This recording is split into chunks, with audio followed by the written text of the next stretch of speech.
We are live. This is the Fat Thor Podcast. I am your host, as always, Andy Gunnin, with my other host, Rick Wayne. What's happening? Hey, we're here. We're live, everybody. It's Friday night at 6:30. It's Labor Day weekend, but we're still got we got an amazing show. It's probably one of the best shows we're going to have so far. I don't know. We've got an amazing guest. It just blew my mind. Way to kick off a 3-day weekend. We've got kicked off a 3-day weekend. All our guests have been great. We've had some amazing guests on here, but really I'm excited about this one. We've done some fun things. We're about to bring our guest in here in about 2 seconds because I know you're waiting, and everybody who's watching, welcome. Yes, it's a big night for us, big night for everybody, especially all you legends. I don't know if you can tell, but this is our normal logo up in the corner. But for tonight, just a hint who our guest is, of a member of the legendary rock band Kiss. I'm excited. Let's go ahead and introduce. Hey, Rick, you want to introduce our guest, and I'll bring him in. Okay. This guy is a fantastic guitarist. He's played with Kiss. He's also played with Grand Funk Railroad. Legendary, amazing guitarist. Welcome to the Fat Thor Podcast. Kiss guitarist, Mr. BRUCE KULICK, and his wife, Lisa KULICK. Welcome to the show, guys. Welcome. Thanks so much, guys, for being here. It's great to see you. No problem. I'm much more attractive with her. You know that, right? Well, that's who we reached out to first, Bruce, was Lisa, not you. So if that tells you anything.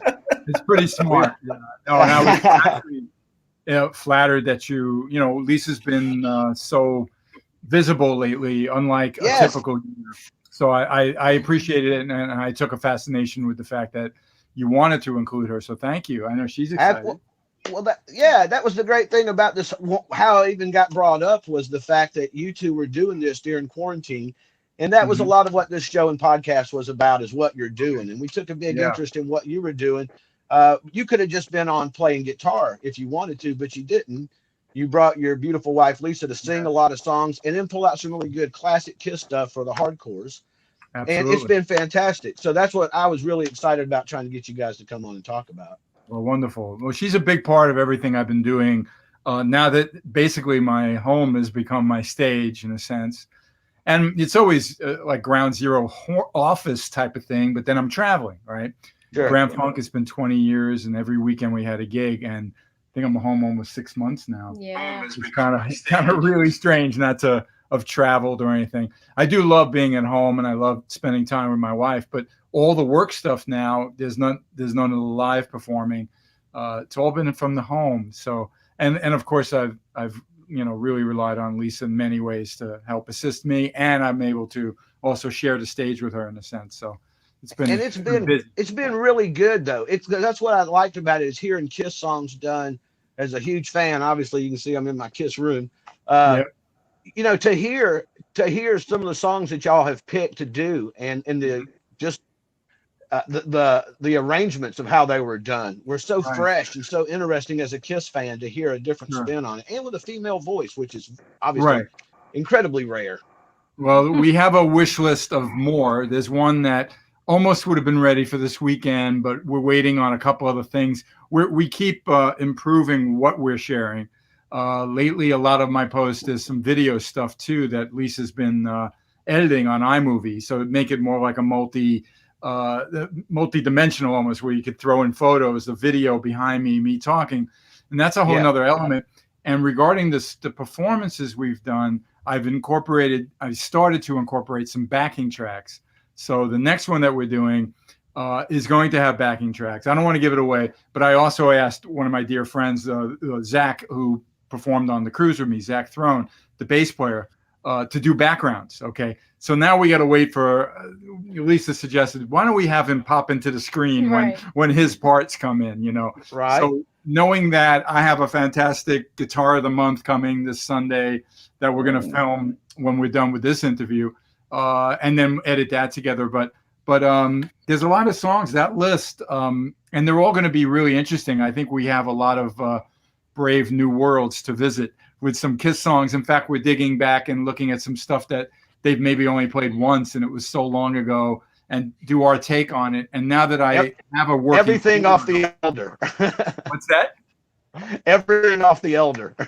Yeah, well, just doing that World Without Heroes was pretty brave, even though that Right. was from MTV. But yeah, we are enjoying looking at the deeper tracks, So we're going to see what we can come up with, and then the luxury of having the backing tracks to help, because that really did handicap our original to-do list. But now I can do anything. I can get drums done. I can have my friends play background, sing background vocals and support and keyboards, whatever I need, I can have. So it's going to be interesting what we can come up with, right? Yeah. Have you got any reaction from any members of KISS, Gene, Paul, or anybody from what y'all are doing? From what we've been doing, not actually. I'm sure they're aware of what we've been doing. I mean, Eric's not really on social media, but what's funny is that Gene and Paul were going, this isn't about the Lisa and I thing. I worked with Chris Jericho on a song. Right. Oh, yeah. Chrome. Now, Right. Chris is really close with Paul. And of course, he knows Gene very well. And the two of them kept sharing the video with each other, and it was kind of funny that Gene's also been very proud of the fact that Chris has got a lot of action from No, No, No. And the guys that he's working with are all great players. They covered that really well.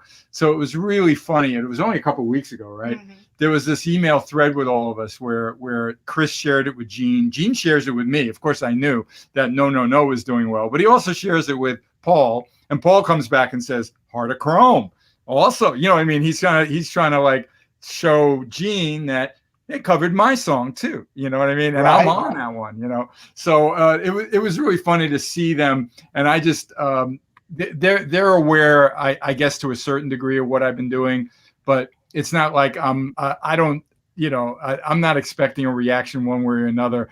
It's really for the fans, not for Gene and Paul, as you know, and I know they've been really absolutely. Yep. Well, and that's nice to hear too. It's for the fans, not for Gene and Paul. Well, of course. I mean, I will sometimes tag, like if Gene's the principal writer, I like to tag him on the Twitter post or something, so maybe he'll see it. But I'm not expecting them to retweet or share any of it.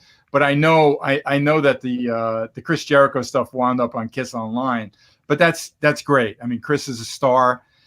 He's known more for his wrestling fame, of course. And the podcast and all his he's like the spokesperson for a lot of things, but him being dabbling in the KISS world and playing and having my involvement in all was really cool. So Jericho's a big fan of KISS too. That's what he grew up listening to. So that's why when he did No, No, No, I was really happy to see that. Yeah, all the songs he's one of those I'm going to concentrate on are going to be my era, the non-makeup era. So that's and I think they're going to do more songs too. Oh, really? Let me ask you this. A lot of, just being a KISS fan and having people talk, a lot of people always kind of throw Carnival of Souls under the bus a little bit. But I love that album personally. What is your take on Carnival of Souls?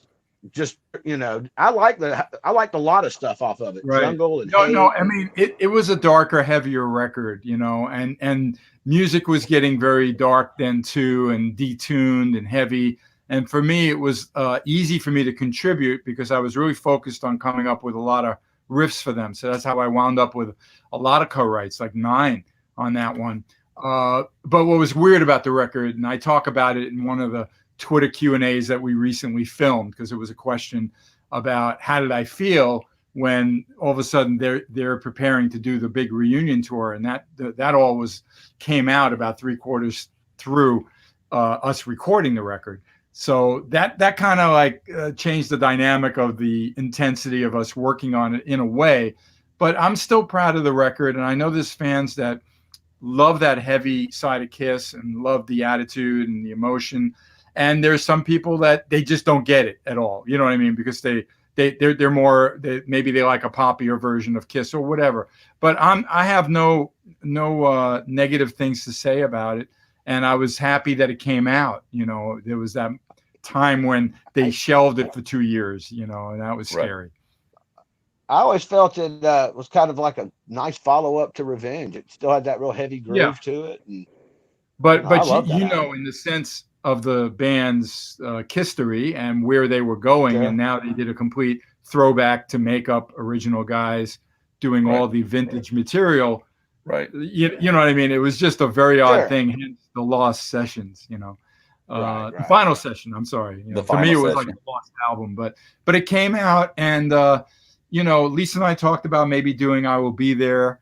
That's a great song on that record.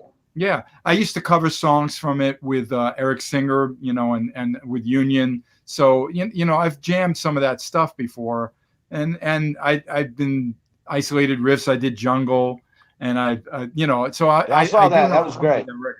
Yeah, I Walk Alone. I did a whole 3-part thing where I shared through the YouTube channel and then on Facebook, but explaining how it was written from the demos and the final thing. So it's really interesting record though. But you think about the entire history of Kiss, there really are a lot of twists and turns, not unlike many other really famous bands from the Beatles and artists like the Who and the Stones, where there's all these different styles through the years, you know, and then everybody has their favorites, you know. Sure. Okay, let's ask Lisa some questions. Enough about you. Yeah. Yeah, I want to get Lisa's story on this. Well, I just want to know, like, outside of even Kiss music, what would you like to do as far as some of your songs? Because I know you have a cabaret background as well. So what would you like to do as far as you and Bruce collaborating with something outside of Kiss or something unexpected? Well, we've done some corporate things in the past where we did Carole King. We did some Meatloaf songs to celebrate his time. Meatloaf, you might have seen Stay, which was an old Blackjack tune. I do like rock and roll and pop. The Kiss stuff is a super challenge and something that did kind of step me out of my comfort zone, so to speak. And so we're really enjoying covering that sort of stuff. I'm glad people are enjoying my cabaret. That was something I've had sitting around for years. And Bruce said, why don't you just start posting that? They could see a different side of you, because I do. And that's my love. And that's what I love to sing, our standards and jazz, things like that. So, but with Bruce, we've done some jazz and I'd like to do that. But right now, with what's going on, it's been really fun to entertain Bruce's fans. And so we'll probably do a little bit more of that. You know, I know people like that a lot. How much of the Kiss library?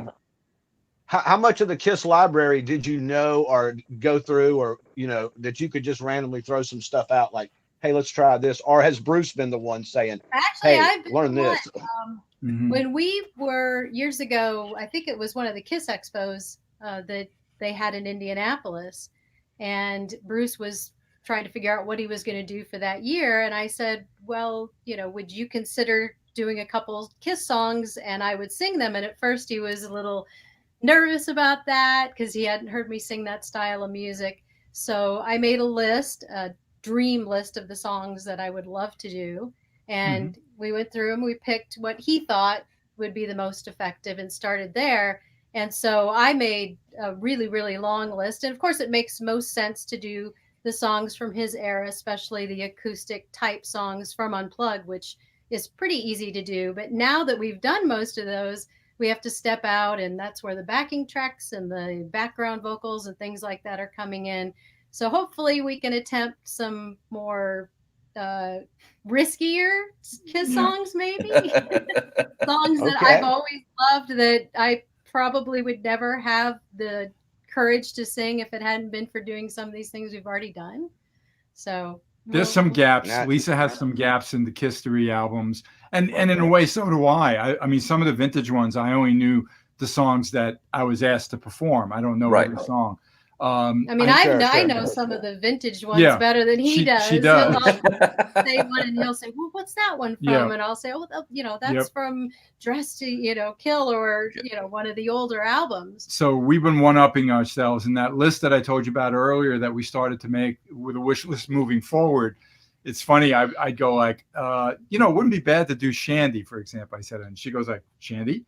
You weren't that familiar with it, right? No, I knew it, but I look at some of these songs, I go, that's kind of a dude song, you know, to sing a song about a girl or something. And then I'll think about it and go, well, you know, it's not so much about the meaning, it's the the song. Yeah. So And couldn't it be Right. someone's dog or something? Exactly. Like Brandy's a big hit, you know.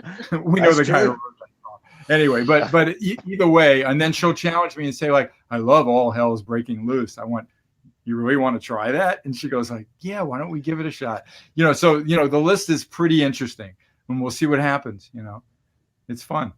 And one other thing about her style, every Christmas we were putting out a Christmas song because you know that's kind of a, I don't know, it's a thank you to the fans. It's the holiday season, you want to share, and that was really the only times I shared, you know, Lisa before we finally broke out at a couple of expos that Right. I needed to do something, and Lisa suggested, and it worked out good, so we did that a few times.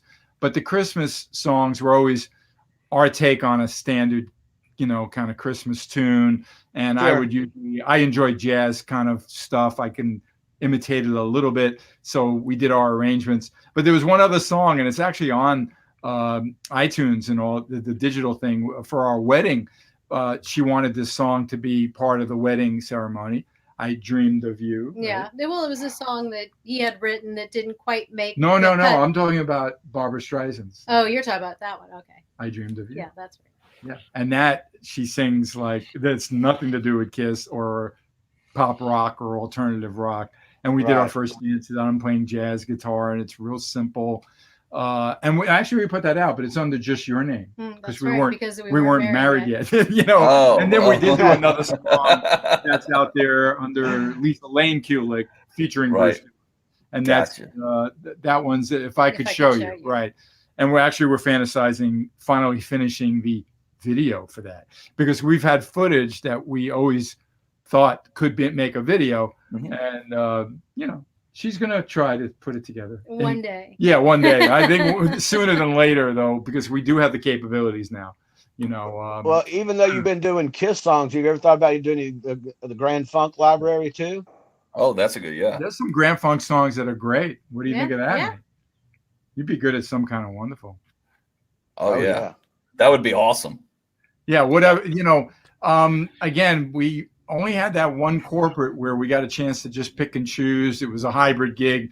Of course, the guy that booked us is a great person that loves Kiss. We had to do some of the Kiss songs, but really the songs that went over were the Beatles and the Meatloaf song. You know what I mean? The more, Right. I don't know, more contemporary kind of normal, you know, rock and roll songs. Well, it definitely wasn't a Kiss event, so we had to be a little bit more Sure. diverse. Right. Well, you got to know your audience. Yeah, it was a different audience, but I like being, you know, the fact that I can stretch out with her, you know, and that's why obviously it's a little easier for her to look at some of the Paul songs because Paul always had that, you know, powerful high voice, and Gene being more guttural and guy and everything about, you know, a little more sexual sometimes. Yeah. Right? Yeah, I was gonna say. I don't see Lisa singing Plaster Caster. Yeah, exactly. Yeah. But we're looking at it all. We're going to look at it all and beyond. So That's Right. awesome. That is awesome. I can't wait to see some of that. Let's get some to we got some of our fans on here. Ginger Shelton Barnes says rock on. Thanks for watching, Ginger. David Downing says hi to you guys. All right, that's the only comments we have so far. If you want to comment, folks, you can comment and ask Bruce a question. We actually have a guest segment coming up here in a few minutes with Matt Porter, Mark Haynes, and Chris Berger. They're going to ask you guys some questions. If you're up for that, we can kind of roll into that now and give them each a few minutes because I know you're limited on time, Bruce. I got a question. Yes, sir. Go ahead. Who's Fat Thor? Okay, Fat Thor is from it's kind of a play off of Marvel. I'm not copying Marvel, so I don't want to get sued. But here's how this started. Of course, we had the pandemic. I'm a stand-up comedian, professional stand-up comedian. So is Rick, and of course, we all came off the road because of the pandemic. And I was going crazy trying to figure out what to do. And I woke up one morning and I looked at my wife. She says, "What do you want to do today?" I said, "I don't know what to do." I said, "But I got to figure something out." I said, "But I want biscuits and gravy." I'd lost like 15 pounds. And I said, "I'm going off my diet. I want to eat biscuits and gravy." People have got to feel the way I do. I say, because at the end of this thing, however long it lasts, I'm going to look like Fat Thor from the movie, the Avengers movie. And she goes, "Oh my gosh." So I just started the Fat Thor lockdown challenge, meaning we're not losing weight. We're not working out. We're doing everything but. We're sitting around drinking at 10 o'clock in the morning or eating biscuits or doing everything we don't normally do. So I started the group and it went like wildfire. We ended up with 2,400 members in like 4 or 5 days. So what I would do is a daily video of a challenge, like, hey, go find your favorite movie preview from the 1980s or 70s, or find your favorite song, from YouTube and load it up. And we do challenges. One-hit wonders, heavy metal, and it just went from there. And people were just latched on, and I grew a fan base bigger than I ever could thought of, And then we started doing the podcast to bring on guests, since we were comedians. We have connection with comedians and some folks in Hollywood, and this thing has just taken a mind of its own. So that's how we got here, and that's what Fat Thor came from. It was just a spoof. It was a thing I just did, and now here we are with you, Bruce, and it's just. That's what it is. And you became, creative, and you had to think out of the box, and that's all great. I mean, this has been an unusual time, of course, because a lot of what was normal for everyone in their lives, suddenly you had to really reassess just about everything. Yeah, there were certain people who always had a work-at-home job, and it didn't really change much for them with COVID, but for a lot of people that would travel or whatever that job was, and families that have the kids, and now they're not necessarily going to school or the homeschooling, everyone's had to rethink a lot of things, and there was the while where, you're lucky to get toilet paper or to find the food that you like to eat. I think everyone has gotten, creative people like yourself, I didn't realize that you were, a comedian, you were in the business, you got to think out of the box, and then you took that. And then happily, people responded. They jumped in with it. Which is cool. Yeah, it was really fun. It's been a whirlwind. It's been great. And it's an amazing. Because if you don't use your comedic brain and start using different things, you go dormant. You lose it. It's with things like that. But anyways, hey, Candy Burton, we got somebody from Toronto, Canada. All right. Says, hey, Bruce, love from Toronto, Candy Burton. Thanks for watching, Candy. Share my Canadian friends. That's what that's all. I wonder how it is up in Canada, though. I know Brent Fitz, the drummer that I did the cruises with, he's a dear friend of mine from Union. He's been up in Winnipeg, and it's fortunately because his parents are up there. And they needed him to be there for a bit, and he said that it wasn't too bad up there, compared to some of the places in America. But I send my best to everyone up in Toronto. Sure, I love Toronto. Big BRUCE KULICK fan from Detroit, Christopher Go. Christopher Go says he's a big fan from Detroit. So we're getting all over the place. But hey, let's jump into our backstage fans that have come on here live to ask you personally. Now, these guys are huge fans of yours personally, Kiss. So I don't know the questions, but I do know they're good guys. They're great guys. So I'm going to bring them in one at a time. I know them personally. And anyways, I'm going to bring in Matt Porter first. Here's Matt. Matt, you there, buddy? Hello, Bruce, Lisa. Nice to see you. Thanks for coming on here. I'm honored to talk to you. Thanks for all the podcast. There he is. Thanks for all the music that you've been sharing during the whole quarantine. And Lisa, thanks for digging through Bruce's closets and sharing all the photos. That's been fantastic. Now, recently there was that contest where they designed makeup for you, Bruce, and you picked that excellent The Mage design. Do you think you'll ever wear that? I wish he would. Oh, come on. Halloween's coming up, right? I'm blaming her for that whole makeup thing. I mean, again, just like Rick reaching out to my wife, come on the show, the guy who's involved with that, which actually when she saw it, what they were doing, and when I saw it, I was, impressed, but she kind of manipulated them into what it could be, and we'll tell them. Well, he contacted me and he said we'd love to involve Bruce in this, but I know he said he'd always wished he could be the dog, and that was a joke anyway. Yeah, if he did wear makeup. So they were thinking about doing a Kiss, BRUCE KULICK dog type, what your dog versus my dog makeup would look like for Bruce. And I said, why don't you step out, just be a little bit more creative and have the fans design if they would have had that opportunity, what they would have for Bruce for makeup. And that's how that got started. And we were really, really excited about it. And then when we saw all the participants and how amazing, it was hard to pick a winner. We almost picked, there were quite a few good ones. Yeah. 2, and then nope, there's got to be one winner. So it wasn't easy. There was so many creative. So many creative designs. Yeah, adopt it and then go out there and sell Mage T-shirts. Okay, it wasn't for that. Thank you. You're welcome. Did you have another question, Matt, or that it? If we have the time now, obviously, I saw the two of you play together at the New York Kiss Expo several years ago, which was exciting. Good. And I thought right away, is there any chance when we're finally allowed back out to shows that you would take that on tour? It was great fun and really kind of a surprise because they hadn't really announced that you would both be performing. And certainly, Lisa, I don't think we knew that you would be singing. So the crowd was blown away by that performance. I remember being totally blown away. I'd love to see that again in whatever kind of venue we could do when COVID miraculously disappears. Right. Yeah, no, I think we would absolutely consider doing more of that in the future. And that's one of the silver linings of the pandemic, in the sense that Lisa and I always talked about having more time to put together, a nice, set with a lot of choices.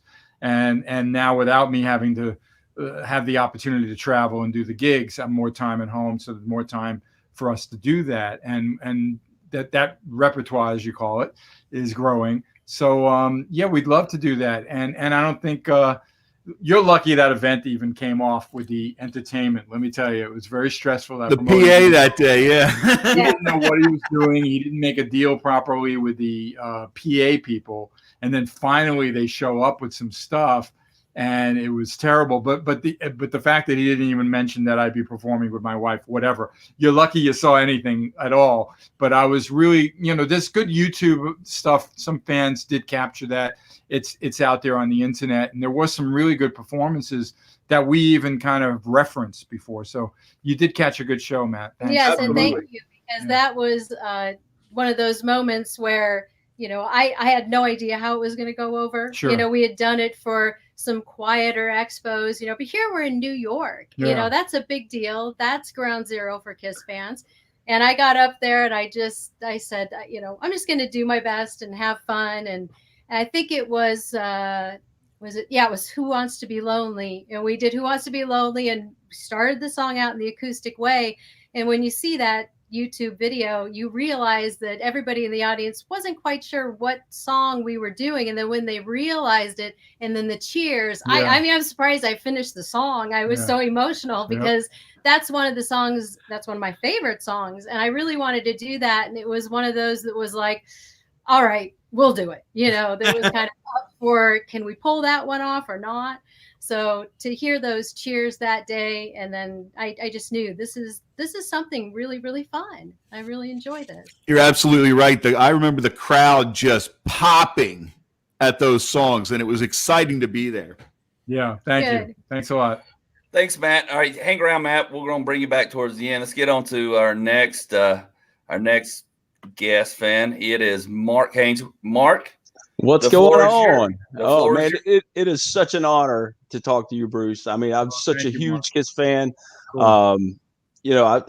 I've seen Kiss in concert. I can't tell you how many times. You've been on tour with Kiss obviously for a long time, but also played with Meatloaf. I mean, can you tell me what's like the funniest or like most embarrassing thing that's ever happened to you while you're playing a concert? While I'm playing a concert, well, that would be the Kiss years, certainly. And there's a famous photo where I'm holding Gene's bass on stage, and people are like, "What's that?" I have the Axe bass on, which is a very identifiable instrument. Yeah. And they left me out there. The Asylum tour is when it happened. It was my first tour where they kind of wanted me to do a solo. It was, in a way, it seems like it's improvised, but it's not. You run to that side of the stage, play certain things, run to the other side of the stage, play some more, come to the middle, offer the guitar to the gods, throw it on the floor, start banging it, playing it. It's there's a whole script for it in a sense. Okay. not unlike when Gene's going to do whatever it is for his bass solo and then climb, be pulled up into the lights and everything. Yeah. So anyway, the end of it, should be Paul Stanley coming out saying, lead guitar, Bruce Kulick, and then how you doing, people? Yeah, exactly. Nobody's coming out. You know what I mean? And they left me out there, so I'm like, and I start playing a little more, and then I go like, no, they don't come out because they're probably all holding each other back. I'm like, no, leave them out there, leave them out there. And then finally, I think I took off my guitar and threw it on the floor, because I didn't know what else to do, and it was very uncomfortable for me. Anyway, when they came out, I didn't know what to do, so I kind of grabbed Gene's bass and put it on, started playing a couple of notes, and he's looking at me like, really? You know what I mean? I know he wasn't too happy, but I was kind of freaked out by being left alone on that stage. It's not like I can go into, maybe, Andy probably knew a routine he could have given me in my back pocket. Yeah. I don't know. Yeah. But anyway, it was certainly a tough one for me. I got through it though, and it's a funny story. And there's that famous photo of it because no one really knows why I'm holding his bass. So. Oh, that's great. That is great. I appreciate that. Can I ask one more, Andy? Yeah, one more. Okay, you one more. All right. So, Kiss, a lot of their lyrics weren't exactly masterpieces. What would you say would be like the worst Kiss lyric that you've ever had the privilege of performing? I'm going to throw it to you. No, you know their lyrics better than I do. I was trying to think of a good one. I remember when we were going deep into all the songs for the cruise, because that's when I can challenge my cruise band into medley. Right. This way we get more, a lot more, go through a lot more of the songs and deep tracks. And then, some of the lyrics just are a bit cheesy, but but the band was always, to me, it was kind of tongue in cheek anyway, the group, and not to be taken really serious. I mean, like I always loved, and I haven't done it live, though I want to, which would be like Fits Like a Glove and that whole stop, like a hot knife through butter, that whole part is so funny, right? And I once even said to Lisa, we should do that. She was like, no way, right? You didn't want to do anything. Too silly, So, but I again, I just don't think that the lyrics were bad. I think they were intentionally that style for that generation and those kind of a group. I mean, Take It Off was always like kind of silly. I remember some girls didn't care. Some girls would be like, why are they doing a song about strippers? What's going on up there? You know what I mean? But it was, in a sense, though, that era of rock and roll was very much, it was kind of a bit wild, and people were doing a lot of those sexual innuendos with lyrics and things. Yep. It's part of the clothes, and that's why they're throwing bras on stage. Okay. Yeah. There you go. Lisa would say like, I bet you saw a lot of naked girls out there. Yeah, I did. Yeah. It doesn't help when you're playing, but you don't mind it too. You know what I mean? Yeah. Right. I'll find an occasional picture from that era, and I'm like, what's that hanging off of my guitar strap? Oh, right. Okay. Wow. Hey, appreciate it, Mark. Appreciate it, Mark. Thank you, Bruce. Awesome. Thank you so much. Stick around. Don't log off just yet. All right, we're moving on to our last good friend of mine, Chris Berger. You got the floor, Chris. How you guys doing today? Does that shirt say every day should be a burger day? Every day should be National Burger Day. I mean, that's what we're having for dinner tonight. Yes, we are. So you were supposed to ask us questions. Because I am burger. There you go. Hey, it's absolutely an honor to be on with you guys. I really appreciate it. Thank you, Andy. Thanks, Rick. I'm kind of a music nerd, so I got a couple of nerdy questions for you. Okay, nerdy's good. All right, what's your favorite guitar that you play? Yes, sir. Yes. Yeah, I mean, I always refer to there's two that I just find are so special in my life, even though there's quite a few that I love of my guitars that I still have, and obviously I didn't let go of my favorite ones. Okay, but there's an old Les Paul that's just been I could never afford an original 59, so there's this conversion guitar, and it has a lot of history, and it's just a fantastic Les Paul. And I know if I want to go for a Les Paul sound to record with, it's the one to play. Okay. It made the cover of a vintage guitar magazine along with a few other instruments of mine, but it's just a gorgeous guitar. It sounds great, you know, and it's as old as me too. It was from '53. So that's kind of cool. But Nice. the other one that I always like to mention too is the banana guitar, the one that I'm holding like a woman on the back of Crazy Nights.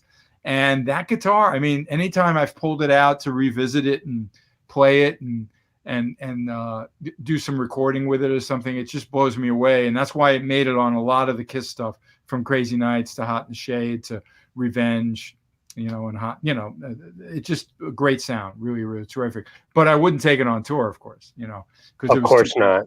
Yeah. What a great guitar, though. Nice. Well, I got a question for Lisa, actually. So from your repertoire, what is your absolute favorite song that you sing? I'm a singer myself, and so you know, I love singing rock songs, but there are other songs that I love as well. So what's your absolute favorite song that you love singing? Is it going to be a Judy Garland song, honey? Okay, go ahead. Tell Somewhere Over the Rainbow. There you go. Oh, what makes it so special? And we actually we did that as part of one of our performances during COVID. We recorded it pretty nicely, you know. No backing tracks, just me kind of imitating. I found an arrangement, Berger, that Eric Clapton did of that song with a big band, actually, his group with a lot of players. But I kind of ripped off his. I guess it was like a bluesy arrangement in a way, bluesy jazz arrangement, and that became. I adapted that, and I'll never forget. She does a terrific job with it because she channels something about the Judy Garland thing that this woman loves, which is why I had to buy her the newest ruby red slipper set that came from one of those collectible places, you know, of course. She has a room that's her little bedroom is the for all her arts and crafts is her, you know, Oz room, right? Anyway, you know, the Ronnie Montrose, who tremendous guitar player, of course, and I got a chance to work with him at one of the fantasy camps, and he saw us do that song, and I used the same arrangement that I, you know, just mentioned that I kind of interpreted from Clapton, and he was like, "Dude, where'd you learn those chords?" You know what I mean? And it was like meant so much for me for a guy like that who is just such a well-respected guitar player to recognize that I wasn't playing rock chords. In other words, I was definitely doing a more a little bit dabbling into the jazz world with my Totally understand that thing. Yeah. So it was a lot of fun. And I enjoy that kind of stuff. And that's why when we step out from rock and roll, when Lisa and I work on stuff like that, like the Christmas songs that we've done, it's a real challenge for me. I think last December, I went out of my mind figuring out the Nat King Cole arrangement, but I came up with something. So I love that we both love a lot of kind of music, actually. You know, people might have heard, as much as, of course, I love all the great rock bands, you know, from the Beatles and Zeppelin and Hendrix and all, and Cream. But I'm crazy about the Rat Pack and Frank Sinatra and Dean Martin. So we definitely, it's a great kind of combination of musical appreciation that the two of us have. That's awesome. That's right up my alley. My favorite melody of all time, I think it's the most beautiful melody ever written, is The Rainbow Connection, sung by Kermit the Frog. You got her heart right there. Pretty awesome. One of my cabaret, the very first cabaret performance I posted. Yeah, go find that, Berger. If you I'm gonna find that medley of Rainbow Connection, Chasing Rainbows, and Somewhere Over the Rainbow. I don't know if you can see it, but the hair just put up on my arm because it is amazing song. All right, one more question. Sure. Who's got a bigger tongue, Michael Bolton or Gene Simmons? I don't remember Michael having like any. We know he's got this incredibly powerful voice, Michael, but I'm always going to let Gene be the winner of that one. Come on. Absolutely. Mine's pretty good. Look at that. But you know that Gene's got this like kind of like it's pointy. It has this like a serpent. Yes, it is. I remember there was one time we were on tour, and obviously there were always, you know, she'll understand me saying this, girls that want to meet the band. Okay, so these two sisters get on the bus. That was that year. I just remember all of a sudden, bloop. You know, instead of it being like look, it's like look at my tongue. You know what I mean? And the girl, I swear, her and she had that shape. It was the serpent tongue, and Gene was quite impressed. And of course, they did the little like, Not during COVID. No, exactly. That tongue clean there, Burger. Okay. Appreciate it, Burger. Stick around in the backstage for a few minutes. We only got a few more minutes with Bruce. That was great, Bruce. Thanks a lot for that. We got a couple of comments here. Some more comments during that. Mike Shaw says, great interview, guys. Thanks, Mike Shaw. He does have a question. What would you say is your favorite memory from the road, Bruce? I mean, there's a lot of really big gigs that you'll never forget, playing. Recently, some people have been posting about the Monsters of Rock happened in late August. Now, it was 88, so it was not like a round number to 2020, but still, they were really big shows. And I remember one of them had I think it was Donington, had over 100,000 people there. It was like when Guns N' Roses first started out, people rushed the stage and people got killed there. It was that was the negative of it. But to play, and this good footage from that whole Monsters of Rock tour that we did in Europe, some really good shows. So, and then of course I grew up in New York, so to play Madison Square Garden, I saw Hendrix there, I saw Led Zeppelin. So for me to actually be on that stage there, that was a thrill. So gigs like that, those are great memories from the road. But and then there's those random times when you can't believe how overwhelmed you are by the fans that show up at the airport or at the hotel, and they make you feel so special. It's really, I have many, many fond memories, and I love that all this connection I've been doing, especially having the time now to communicate with the fans, is that they share things with me too. And a lot of them are sending me these pictures, like I met you at the, at that hotel or backstage here, or, you came into that bowling alley. Here we are, and I'm like blown away by all that. They share the ticket stubs and maybe that tour merchandise that they got. I love all that. So I encourage them all to keep sharing, as Lisa and I will, because it's something to celebrate. Right. And we only got a couple of minutes, and I know I haven't really asked you a question, but Mike Shaw asked this as well. And it's kind of, I had this on my mind. And Lisa, I'd love to hear from you. How did you two guys meet? And who pursued who, if there was, and how did that go about? It's a two-parter, honey. It's a two-parter. Yeah. So kind of a two-parter. Or three-parter. Or three, yeah. No, we did meet back during Asylum. Eric Carr introduced us. It was one of those quick backstage meet and greets where they would bring people in. And gotcha. There's pictures of her that she had from that show, and believe me, she did look familiar. But I wasn't exactly on the prowl. He was so what I mean? I was very shy. I was trying to talk to him, and Eric's trying to like hook us up, and he's so shy. He walks away. I'm like, okay, forget it. But then the next time that we met, I was working on a project with a friend of mine, and he was doing a show called Monster Circus in Las Vegas. And we kind of became just acquainted as friends. I was in a relationship, so was he. But through Facebook, the magic of Facebook, we just kind of kept in touch until, I don't know, for almost a year before we were not in our relationships anymore. So we went on our first date, and that was that. Yeah. I thought she was kind of like, well, let's go out. And then I realized how special she was. It was quite interesting. And then, within a certain period of time, my mother really loved her. All right. And it always meant a lot to me that they had a really great connection. And I remember next thing I know, my mother's like, and this ring's going to be yours. It's no, you know what I mean? And I'm like, oh, I guess I should be. And the great thing about it is at least that she says you were shy backstage and not some sort of arrogant, rock star like, hey, what's up? I'm Bruce Kulick. I was really uncomfortable with how shy he was. I think he said something like, I really, really like your jewelry, and then he's like, his face got all red. Yeah, no, I definitely, it was a little hard for me then.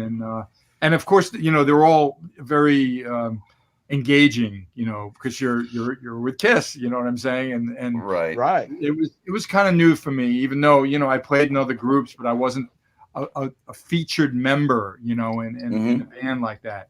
So, being one of the guys on stage with Meatloaf's not the same as being the lead guitar player of Kiss.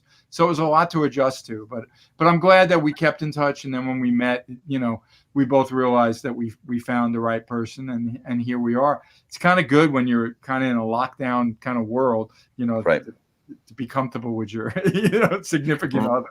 Yes, I know that well. I've only been married not even 2 years with my second wife. And when COVID hit, we had been married a year and a half, and she traveled all the time. She was gone Monday through Thursday. So we've had we never really learned how to be together until now. So it's kind of, but it's worked out. It's worked out. That's good. That's good.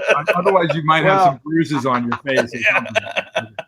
Good. I personally have gone through 7 blow-up dolls. So okay, there you go. Don't keep shipping them to you, Rick. No problem. Hey, yeah. Hey, Bruce. We're at the 45-minute mark, brother. I know you got some things that I told everybody. I told you guys earlier. I have some stuff to film for my fans. Absolutely. Right, exactly. We don't want to keep you back from that. We want to thank you for coming on. You too, Lisa. I also have a radio show on Power 108.9 called All About the Laughs that I do twice a month. Could I get you just to say one little soundbite that I could use on my radio show? Could you just say, hey? As long as you're not asking me to give a joke, I'm not good at no jokes. Just say, hey, this is Bruce Kulick. You're listening to All About the Laughs on Power 108.9 with Andy and Rick. That's it. Okay. All right. Hi, this is Bruce Kulick, and you're listening to All About the Laughs with Andy and Rick. 108.9. They're amazing. Perfect. Thank you, sir. Thank you, sir. I don't know. Yeah. I don't know. I just threw it out there and see what stuck. I don't know, but hey, hey guys, we're saying goodbye to Bruce. I want to bring everybody back on and say goodbye to look Bruce. At Burger's dog. Cool. Ultimate kiss dog, baby. Okay. All right, guys. Thanks again so much. Appreciate it. Thank you, Bruce. Thanks, Bruce. Appreciate you. Everybody keep in touch. BruceKulick.com. Everything about us there. BruceKulick.com. We'll tag it on here when we get done. Thanks, Bruce. Okay, Thanks, perfect. Lisa. Right, see you guys later. Okay. Thank you. Thank you. Hey guys, let's do a little quick roundtable. Thank you guys for coming on. We're still live. Matt, Berger, Mark. Hope that was fun for you guys. I enjoyed the heck out of it. That was awesome. That was a blast. And the fact that you got him to record an ID for you at the end, amazing. He nailed that. Genius. That's a pro. He did. He did. I was like, what station is that again? I forgot it as soon as you said it. So he would have done way better than me. Look, I don't care. As long as he would have said all about the last with Andy and Rick, I would be like, I'm good. And I can edit the rest. Yeah. I can edit the rest. I can do that. But hey, man, thanks, guys. Do y'all want to before we wrap this thing up, because we usually go for about an hour, but we can wrap it up early. I'll start with Matt. We'll just kind of go around the table. We'll go Matt, Mark, and Berger. I know you just asked me a question. I mean, I guess what's the favorite memory of you or from you guys? And we all know each other, so I mean, it all goes back. But just kind of sharing on there since we're still live on the air. Well, look, first, I just want to say, Andy and Rick, thanks for letting me be part of this fun. That was a blast. I mean, really to have that kind of opportunity to be on with everybody that's, having a good time and with Bruce and Lisa was amazing. Really one of my favorite things, and I'll kind of plug my own show for a minute, but Bruce was on the second ever episode of The Kiss Room back in 2012. And at the time, you figure now there's about 67 Kiss podcasts, but at the time there was about 3. And Bruce really put us on the map because he actually said, I don't know for sure, but I know Ace is trying to get back in the band. And this is 2012. And that was pretty much the quote. And that quote blew up and went to every message board. And I don't even know if might have been Facebook or MySpace. But I mean, it got a lot of traction really from that one thing. And it really put me on the map was like, what's the Kiss Room? And wow, they had Bruce Kulick and he shared amazing stories about. At the time, he had just lost his dog, oddly enough, and he was very close with the dog. And he told us a lot of stories about how he had found his dog and how hard it was losing the dog. Real personal stuff that I think people were not, you weren't used to hearing a rock star like that share such kind of intimate stories. And it really did help us kind of, plant our flag on the planet of the Kiss Room. And I'm always very, grateful for that. So in addition to just being a huge fan and, enjoying his music for, so many years, it's something that I always think about, how he helped me get started in podcasting, really. That's awesome. I didn't really, I was waiting to hear that backstory because you had told me that. And I was like, well, I got to hear this story. And hopefully that's what I wanted you to share. So thank you for that, man. Thank you. Awesome. Hey, Mark Haynes, you're next, brother. No, man, I just remember all of his horrible outfits that he had in the music videos from the, Crazy Nights and Animalize and all those. I just hope he still has a couple of them that he can try and for at least every once in a while. Yeah. You know what? Tell her, Mark, she's been posting all those photos. If they're in the closet, urge her to make him put them on. Oh, my God. No, well, supposedly he said, and we didn't have enough time. If he had stayed with us for about 50 more minutes, which I understand he had to get. My only other question was, when they had the 2000 Kiss auction back in 2000, and he was watching and he did a video about, he's I'm watching all the stuff and the memories, it's like, do you have anything, can you say you have anything, and what is it, because, and what is the one thing that you didn't have that they probably sold that you wanted, that was going to be my next question. So I was going to be, were you ever on a lunchbox of Kiss? But I guess probably not. But yeah, I had 3 of those bad boys. Yeah, I did too, but he wasn't on any of them. So Phantom of the Park 2, right? What you got? Yeah, exactly. Burger, what you got? That was awesome, man. Unfortunately, Kiss is one of those bands that's on my bucket list that I have never seen live. What? Me either. What are you waiting for? I know. Guilty here too. Guilty. It's crazy because just name them, I've seen them, and they're one of the bands that I've never seen live. And it's unfortunate, but it's pretty awesome to get to be on this and talk to him, because and I think Matt, you said it, probably best. Most people forget we're all people, right? We all put on our pants the same way. And the cool thing about it is, like, talking to somebody that has had all of this success, and it's crazy. He's like, there's a thong on my guitar when I looked up when I was, ripping that solo. It happens all the time. Trust me. I'm having flashbacks. And then, but he's just a normal guy. He's a dude, so it was, it's been good, man. Thank you. No problem. Cool. Rick, what you got, brother? And he's not frozen again. Oh, he's frozen. Is he frozen? Are you frozen?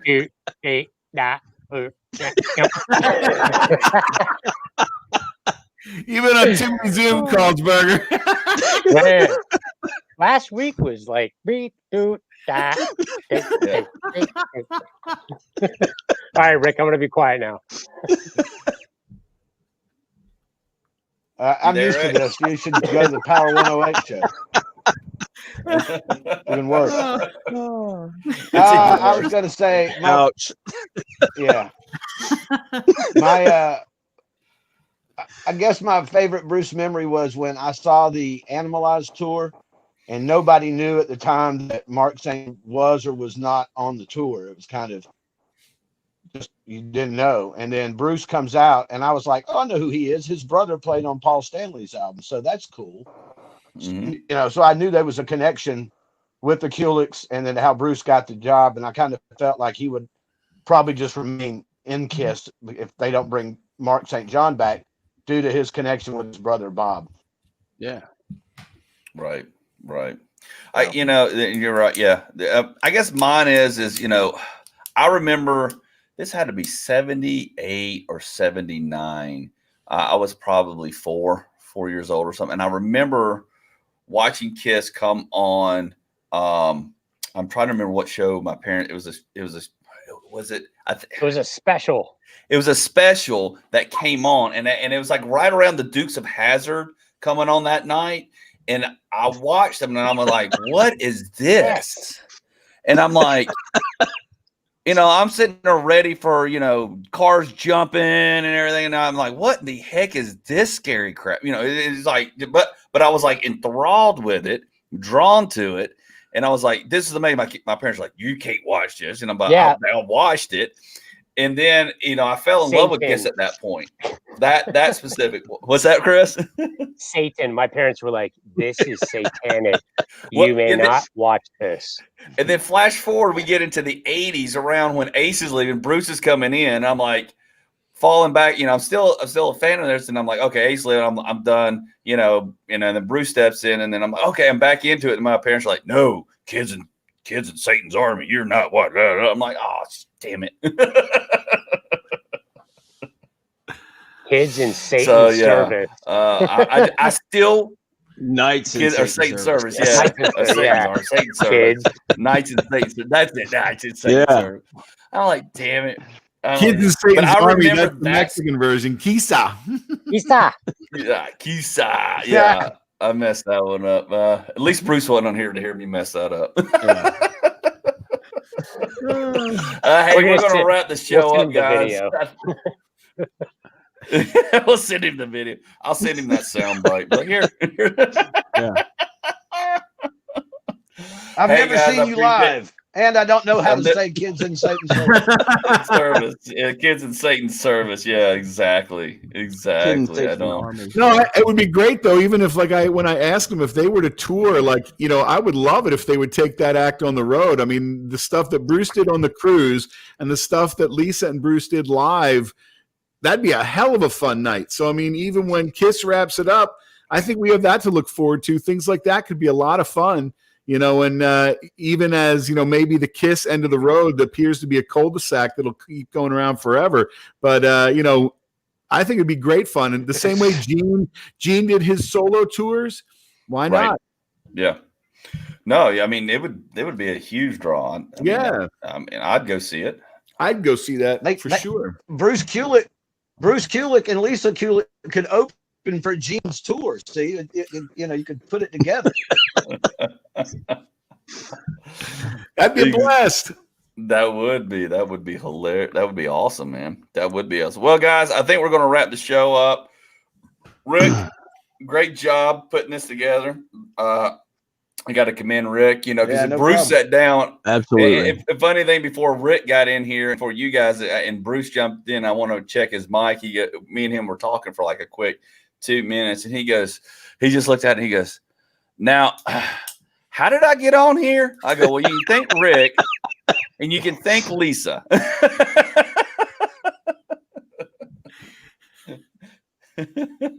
And he goes, okay. That's all I need to know. Yep. I was like, I had nothing to do with this. This is all Rick. Good job, Rick. Full responsibility.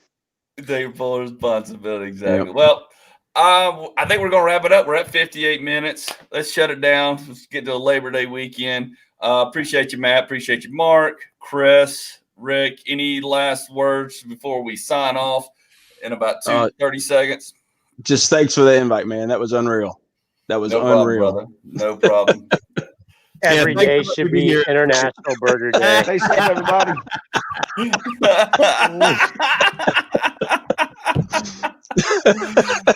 Stay safe, everybody. You guys be good. All right. We'll see you around Thanks, guys. next episode. Appreciate it. Right. Like, share. Hey, folks, if you want to go to storefrontier.com/Andy Roon for a Fat Thor podcast shirt, Fat Thor Lockdown Challenge. They're still on sale. I'm going to leave them on sale through Labor Day weekend. If not, then they're going back up $2, and well, you lost out. See you guys on the next episode. Later.